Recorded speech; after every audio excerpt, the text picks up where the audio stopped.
Baik, selanjutnya untuk membuka acara di pagi hari ini, kita akan awali dengan sambutan dari Founder and CEO of IDN, Bapak Winston Utomo. Kepada Bapak Winston Utomo, kami persilahkan.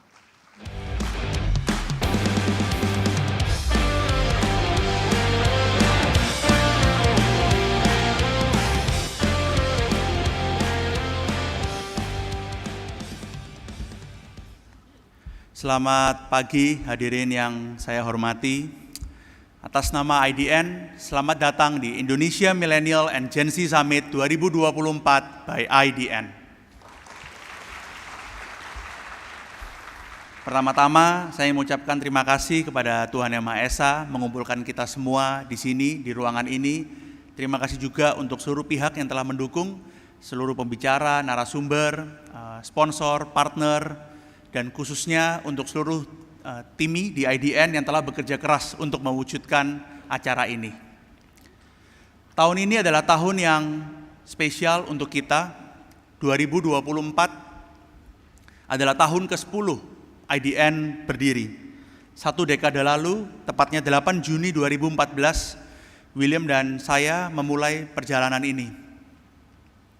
Dari tahun pertama berdiri hingga sekarang, banyak tantangan, challenge yang kita hadapi bersama.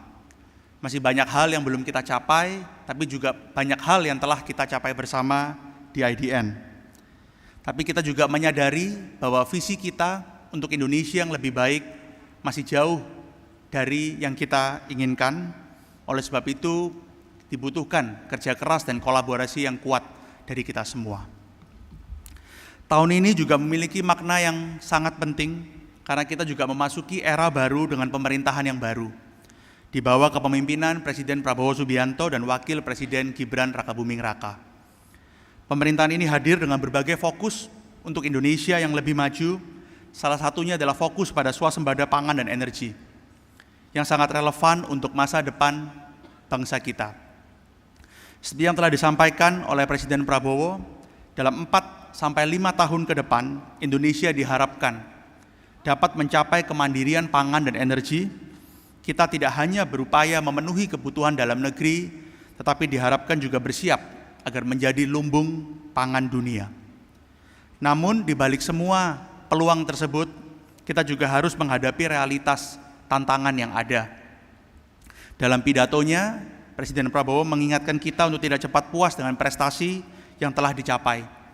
Kita harus berani dan cepat dalam menghadapi hambatan, tantangan, dan kesulitan yang ada di depan kita. Persatuan nasional dan gotong royong adalah nilai-nilai dasar yang harus kita junjung tinggi untuk melewati semua tantangan ini. Bersama-sama, kita semua, teman-teman yang hadir di sini adalah bagian dari proses menuju Indonesia Emas 2045. Generasi milenial dan generasi Z memegang peran yang sangat penting. Seperti yang sering saya katakan, kita semua di sini, generasi muda Indonesia adalah calon pemimpin masa depan. Kita bukan hanya penonton, tetapi pelaku utama dalam perjalanan ini. Saya percaya bahwa generasi muda adalah agen perubahan yang mampu membawa bangsa Indonesia ke arah yang lebih baik. Dan 6 tahun ke depan, teman-teman semua, tahun 2030, Indonesia akan mencapai puncak bonus demografi, di mana 68% dari populasi kita akan berada di usia produktif dan didominasi oleh teman-teman semua, generasi milenial dan generasi Z. Dan ini bukan hanya angka, melainkan sebuah kesempatan emas yang harus kita manfaatkan sebaik mungkin. Di IDN, kami selalu percaya bahwa perubahan tidak terjadi dengan sendirinya. Perubahan terjadi karena aksi, perubahan terjadi karena langkah-langkah nyata yang kita ambil. Inisiatif seperti hari ini salah satunya, Indonesia Millennial and Gen Z Summit 2024. Ini adalah bagian dari wujud nyata kontribusi kami untuk mengajak generasi muda Indonesia untuk bangkit, bergerak, untuk memberikan kontribusi bagi Indonesia. Dan ini bukan hanya mimpi kita saja di IDN, tetapi mimpi kita semua di Indonesia. Sebagai generasi muda, Kita memiliki tanggung jawab besar untuk berkontribusi secara aktif. Jadi jangan tunggu besok atau bahkan tahun depan. Mari kita mulai dengan hari ini. Mari kita bertanya kepada diri kita sendiri. Apa yang bisa saya berikan untuk Indonesia dan bukan apa yang Indonesia bisa berikan untuk saya. Saya percaya bahwa jika kita terus bergerak, bekerja, dan berkarya, mimpi Indonesia akan lebih maju, pasti akan tercapai, bukan hanya untuk hari ini, tapi untuk generasi-generasi mendatang. Gotong royong dan persatuan Indonesia adalah kunci keberhasilan kita. 10 tahun perjalanan IDN ini adalah langkah awal, dan kami sangat bersemangat untuk melihat bagaimana Indonesia akan terus berkembang. Tahun 2024 adalah titik awal bagi kita semua untuk mendorong Indonesia ke masa kejayaan. Selangkah demi selangkah untuk Indonesia yang lebih baik. Sekali lagi, saya ucapkan terima kasih banyak atas kehadirannya dan selamat datang di Indonesia Millennial and Gen Z Summit 2024 by IDN.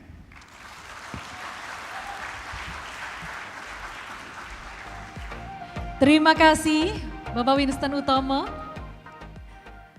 Luar biasa sekali. So, future leaders, perbedaan rentang waktu kelahiran akan menghasilkan karakteristik generasi yang berbeda. Generasi milenial dan Gen Z tumbuh bersama teknologi internet di era digitalisasi dan media sosial. Sehingga mereka sangat terbiasa berkomunikasi visual dengan cepat dan lugas.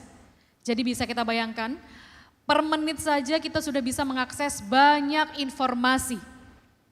Dan karena lahir di tengah gegap gempita teknologi, bukan hanya mempengaruhi cara berkomunikasi, tapi juga sikap, persepsi, perilaku serta nilai-nilai yang diyakini oleh generasi milenial dan Gen Z. Seperti apa persisnya generasi ini? Oke, kita akan ikuti pemaparan mengenai Indonesia Millennial and Gen Z Report 2024 yang akan disampaikan oleh Founder and COO of IDN. Bapak William Utomo, saya undang untuk dapat naik ke atas panggung untuk menyampaikan pemaparan mengenai Indonesia Millennial and Gen Z Report 2024.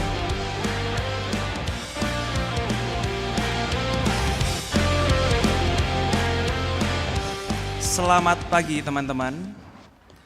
Perkenalkan, nama saya William dari IDN, dan karena ini di pagi hari, agar lebih semangat saya ingin memulai dengan sebuah pantun. Jadi mohon dukungannya. Makan siang paling enak sama nasi padang. Tidak lupa untuk minum jus tomat. Selamat pagi dan selamat datang. Semoga 2 hari ini diberikan banyak manfaat.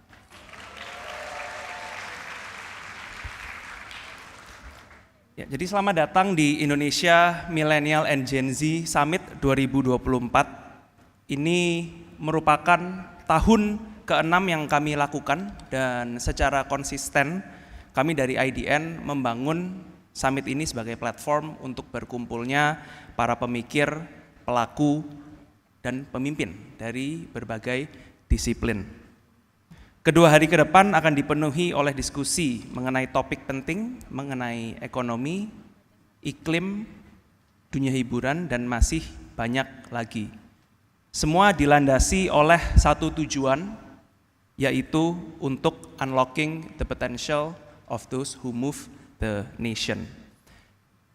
Boleh ditampilkan di layar reportnya. Nah, jadi sudah menjadi sebuah tradisi bahwa di setiap summit yang kami adakan, kami juga meluncurkan Indonesia Millennials and Gen Z Report. Jadi 5 menit ke depan, saya akan bagikan beberapa poin temuan yang menarik. Nah, namun apabila teman-teman ingin membaca detailnya, nah teman-teman bisa mendownload secara gratis di layar ini. Tentu report ini kami buat secara mendalam dan melalui proses riset kualitatif dan kuantitatif, termasuk survei ke lebih dari 1.500 orang di lebih dari 12 kota, mulai dari Medan, Palembang, hingga Balikpapan. Semua kami tuang di report ini agar teman-teman dari berbagai industri dapat lebih memahami perilaku, tantangan, dan kesempatan dari generasi milenial dan generasi Z. Sebagai konteks, milenial sekarang berusia sekitar 28 tahun hingga 43 tahun dan berjumlah lebih dari 69 juta jiwa.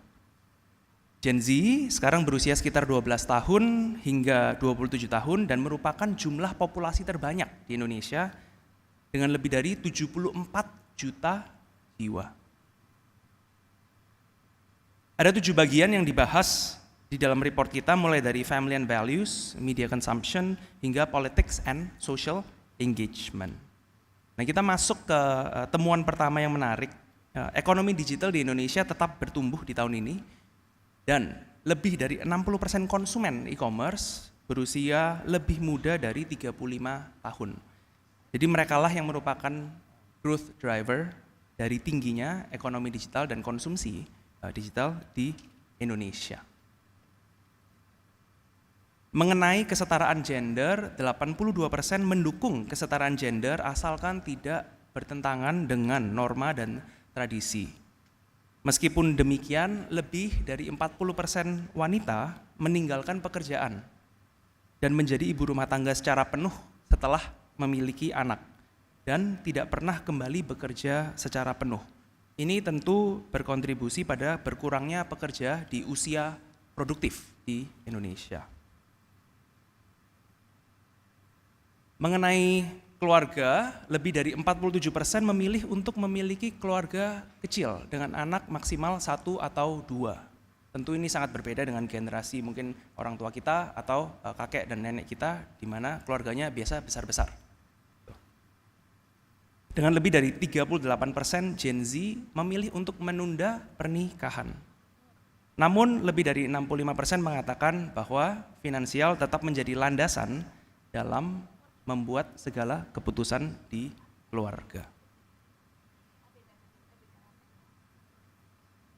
Lebih dari 66% Gen Z dan milenial mengaku mengalami kesulitan dikarenakan biaya hidup yang terus naik. Kepemilikan rumah tetap menjadi mimpi dari mereka, namun 2 halangan utama adalah ketidakpastian mengenai pekerjaan dan harga properti yang terus meningkat. Mengenai perencanaan keuangan, milenial berfokus pada peningkatan pendapatan dan Gen Z berfokus pada gaya hidup hemat. Nah, setelah ini akan ada sesi yang sangat menarik, sangat berhubungan dengan finansial, keuangan. Nah, nanti kalau teman-teman ada pertanyaan, langsung ditanyakan setelah sesi ini.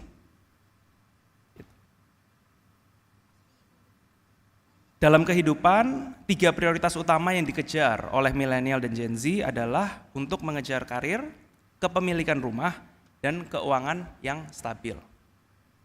Untuk tema-tema sosial, mereka sangat peduli terhadap hal-hal yang berbau kemanusiaan, keadilan, dan lingkungan. TikTok dan Instagram tetap menjadi tempat utama untuk mencari dan berbagi inspirasi wisata atau traveling.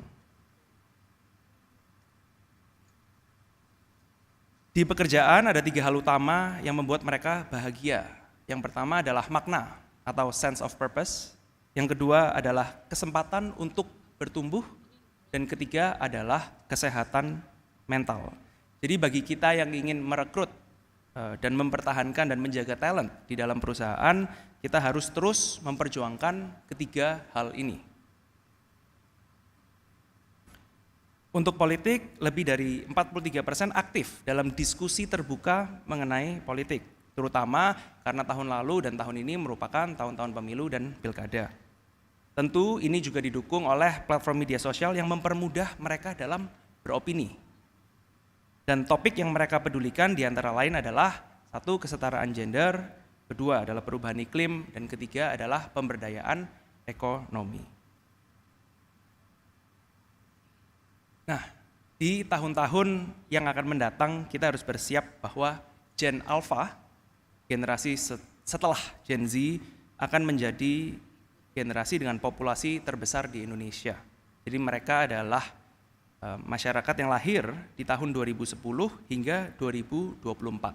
dibesarkan oleh orang tua milenial, dan Gen Alpha memiliki atribut-atribut unik yang dapat dilihat di sini. Jadi mulai dari mereka akan memiliki literasi digital yang sangat-sangat tinggi, hingga lebih toleran terhadap keberagaman dan memiliki sifat inklusif. Untuk mengakhiri, ada sedikit kuis penutup. Nah, jadi dari kata-kata yang ada di layar, ada nggak dari teman-teman yang tahu artinya apa? Jadi ini merupakan kata-kata yang dipakai oleh Gen Alpha. Jadi kalau kita mau bisa relate terhadap Gen Alpha, mungkin kita punya anak, punya keponakan, punya saudara yang masih Gen Alpha, ini bakal kata-kata yang teman-teman sering jumpai. Apa aja arti-artinya? Nah, ini adalah arti-artinya. Jadi misalkan, Bu Sandra Sigma banget. Artinya apa? Artinya Bu Sandra keren banget. Gitu. Atau Pak Sunadi punya raise yang tinggi. Artinya Pak Sunadi memiliki karisma yang tinggi. Nah, jadi ini merupakan kata-kata yang sangat sering dipakai oleh Gen Alpha. Nah, jadi ini merupakan sedikit dari temuan menarik dari report kami. Kami berharap agar report ini dapat menjangkau lebih banyak orang, karena tujuan kami satu, yaitu unlocking the potential of those who move the nation. Jadi itu sedikit dari saya, selamat menikmati 2 hari ke depan. Terima kasih banyak. Terima kasih Bapak William, tapi mohon izin untuk tetap berada di atas panggung. Oke, saya juga kembali ingin mengundang Bapak Winston Utomo, Ibu Uni Lubis, Ibu Hana Novitriani, dan Ibu Kania Aisyah Pasaman untuk dapat naik ke atas panggung karena kita akan mengambil foto bersama.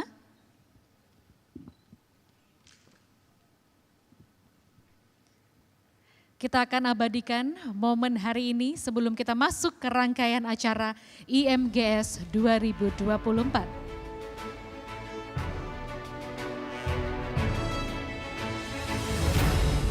Baik, siap. Kita akan ambil gambar.